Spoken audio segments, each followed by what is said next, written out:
Psalm chapter 3. Lord, how they have increased who trouble me.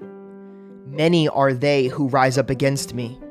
Many are they who say of me, there is no help for him in God. Selah. But you, O Lord, are a shield for me, my glory and the one who lifts up my head.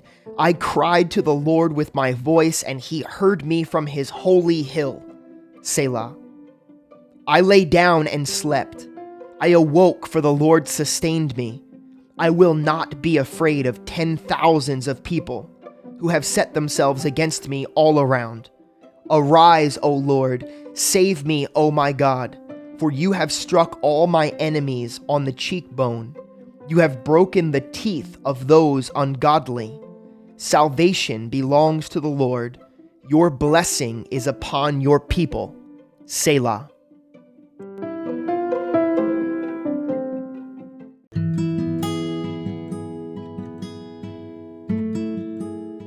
Genesis chapters 8 through 11. Then God remembered Noah and every living thing and all the animals that were with him in the ark.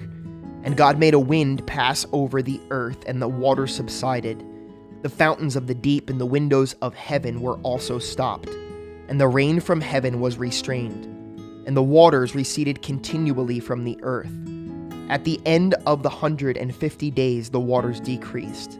Then the ark rested in the 7th month, the 17th day of the month, on the mountains of Ararat. And the waters decreased continually until the 10th month. In the 10th month, on the 1st day of the month, the tops of the mountains were seen. So it came to pass at the end of 40 days that Noah opened the window of the ark which he had made. Then he sent out a raven which kept going to and fro until the waters had dried up from the earth.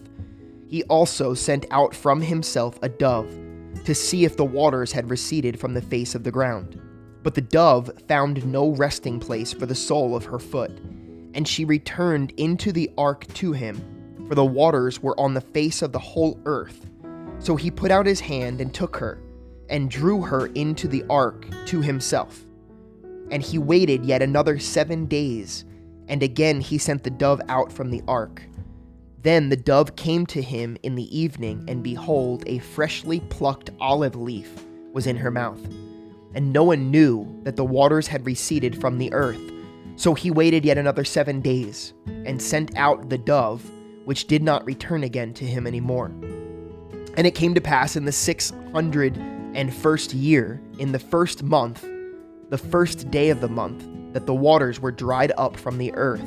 And Noah removed the covering of the ark and looked, and indeed the surface of the ground was dry. And in the 2nd month, on the 27th day of the month, the earth was dried.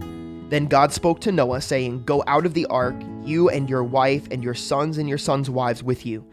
Bring out with you every living thing of all flesh that is with you, birds and cattle and every creeping thing that creeps on the earth, so that you may abound on the earth, and be fruitful and multiply on the earth. So Noah went out, and his sons and his wife and his sons' wives with him. Every animal, every creeping thing, every bird, and whatever creeps on the earth, according to their families, went out of the ark. Then Noah built an altar to the Lord, and took of every clean animal and every clean bird, and offered burnt offerings on the altar. And the Lord smelled a soothing aroma. Then the Lord said in his heart, I will never again curse the ground for man's sake, although the imagination of man's heart is evil from his youth. Nor will I again destroy every living thing as I have done. While the earth remains, seed time and harvest, cold and heat, winter and summer, and day and night shall not cease. So God blessed Noah and his sons and said to them, Be fruitful and multiply and fill the earth. And the fear of you and the dread of you shall be on every beast of the earth, on every bird of the air, on all that move on the earth, and on all the fish of the sea. They are given into your hand. Every moving thing that lives shall be for food for you. I have given you all things, even as the green herbs. But you shall not eat flesh with its life, that is, its blood.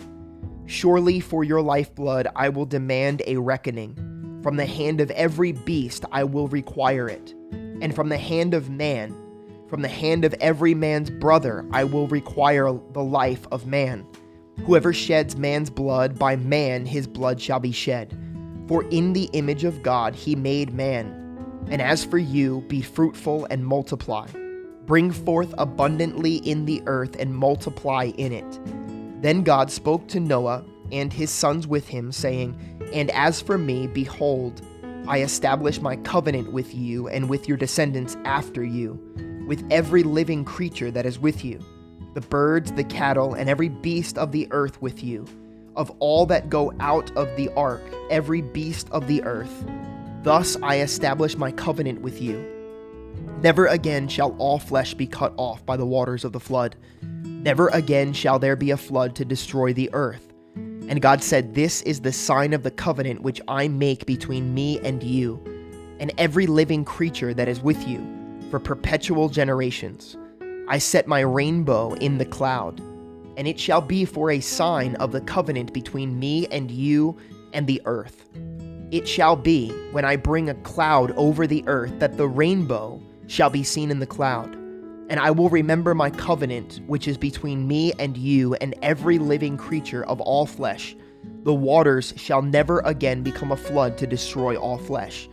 The rainbow shall be in the cloud, and I will look on it to remember the everlasting covenant between God and every living creature of all flesh that is on the earth. And God said to Noah, This is the sign of the covenant which I have established between me and all flesh that is on the earth.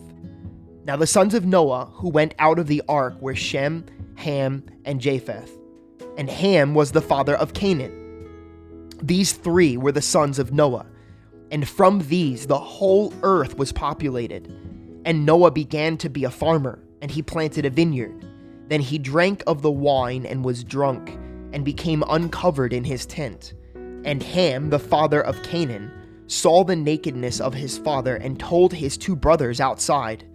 But Shem and Japheth took a garment, laid it on both their shoulders, and went backward and covered the nakedness of their father.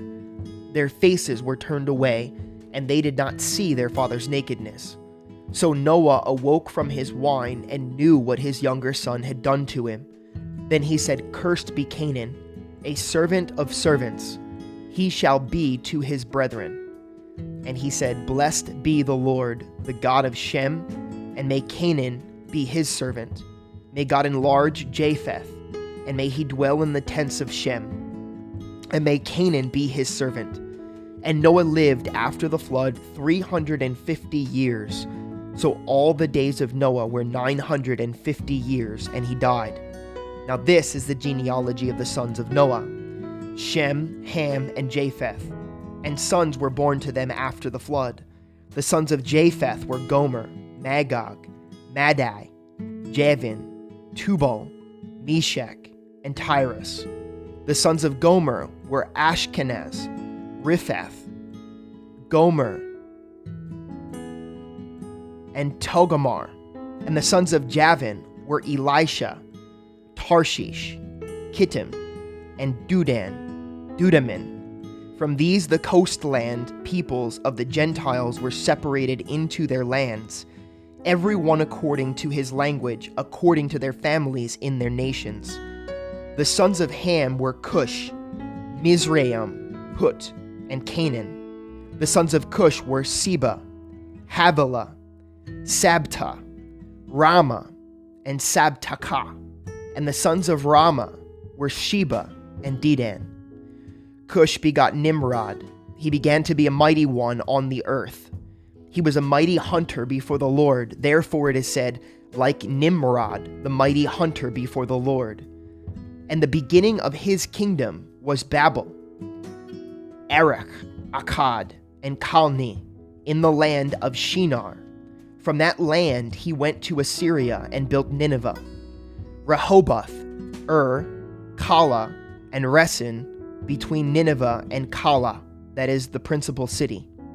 Mizraim begot Ludim, Anamim, Lehabim, Naphtahum, Pathrusim, and Casluhim, from whom came the Philistines, and Caphtorim. Canaan begot Sidon his firstborn, and Heth, the Jebusite, the Amorite, and the Girgashite, the Hivite, and the Archite, and the Sinite, the Arvadite, the Zamorite, and the Hamathite. Afterward, the families of the Canaanites were dispersed, and the border of the Canaanites was from Sidon, as you go toward Gerar, as far as Gaza. Then, as you go toward Sodom, Gomorrah, Admah, and Zeboim, as far as Lasha. These were the sons of Ham according to their families, according to their languages, in their lands and in their nations. And children were born as to Shem, the father of all children of Eber, the brother of Japheth, the elder. The sons of Shem were Elam, Asher, Arphaxad, Lud, and Aram. The sons of Aram were Uz, Hul, Gether, and Mash. Arphaxad begot Selah, and Selah begot Eber. And Eber were born 2 sons. The name of one was Peleg, for in his days the earth was divided, and his brother's name was Joktan. Joktan begot Almadad, Shalef, Hazamarva, Jerah, Hadaram, Uzal, Dikla, Obal, Abimael, Sheba, Ophir, Havilah, and Jobab. All these were the sons of Joktan, and their dwelling place was from Mesha, as you go toward Sephar, the mountain of the east. These were the sons of Shem according to their families, according to their languages, in their lands, according to their nations. These were the families of the sons of Noah, according to their generations, in their nations, and from these the nations were divided on the earth after the flood. Now the whole earth had one language and one speech. And it came to pass as they journeyed from the east that they found a plain in the land of Shinar, and they dwelt there. Then they said to one another, "Come, let us make bricks and bake them thoroughly." They had brick for stone, and they had asphalt for mortar. And they said, "Come, let us build ourselves a city, and a tower whose top is in the heavens. Let us make a name for ourselves, lest we be scattered abroad over the face of the whole earth." But the Lord came down to see the city and the tower which the sons of men had built. And the Lord said, "Indeed, the people are one, and they all have one language. And this is what they begin to do. Now nothing that they propose to do will be withheld from them. Come, let us go down, and there confuse their language, that they may not understand one another's speech." So the Lord scattered them abroad from over the face of all of the earth, and they ceased building the city. Therefore its name is called Babel, because there the Lord confused the language of all the earth, and from there the Lord scattered them abroad over the face of all the earth. This is the genealogy of Shem. Shem was 100 years old and begot Arphaxad, 2 years after the flood. After he begot Arphaxad, Shem lived 500 years and begot sons and daughters. Arphaxad lived 35 years and begot Selah. After he begot Selah, Arphaxad lived 403 years and begot sons and daughters. Selah lived 30 years and begot Eber. After he begot Eber, Salah lived 403 years and begot sons and daughters. Eber lived 34 years and begot Peleg. After he begot Peleg, Eber lived 430 years and begot sons and daughters. Peleg lived 30 years and begot Reu. After he begot Reu, Peleg lived 209 years and begot sons and daughters. Reu lived 32 years and begot Serug. After he begot Serug, Reu lived 207 years and begot sons and daughters. Serug lived 30 years and begot Nahor. After he begot Nahor, Serug lived 200 years and begot sons and daughters. Nahor lived 29 years and begot Terah. After he begot Terah, Nahor lived 190 years and begot sons and daughters. Now Terah lived 70 years and begot Abram, Nahor, and Haran.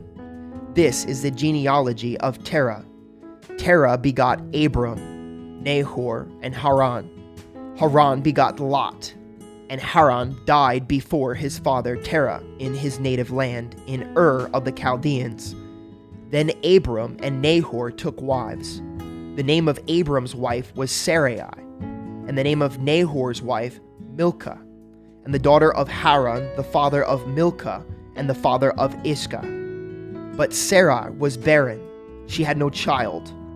And Terah took his son Abram, and his grandson Lot, the son of Haran, and his daughter-in-law Sarai, his son Abram's wife, and they went out with them from Ur of the Chaldeans to go to the land of Canaan, and they came to Haran and dwelt there. So the days of Terah were 205 years, and Terah died in Haran.